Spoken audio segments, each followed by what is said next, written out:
Dag sê broers en susters, ek vertrou dit gaan goed met ieder en elkeen van julle.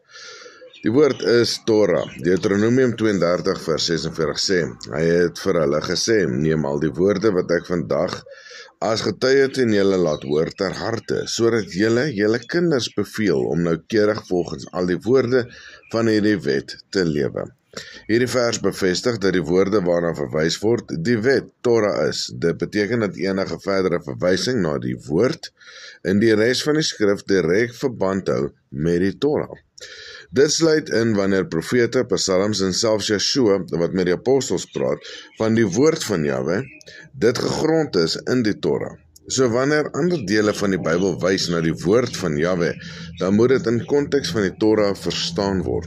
Dit sluit ook in wanneer Yeshua sê, die mens leef nie net van brood nie, maar van elke woord wat uit die mond van Jahwe kom.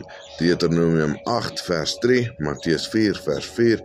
Dit bevestig dat die Torah die gesaghebbende riglyn bly, dwars deur die skrifte. Lekker dag vir julle.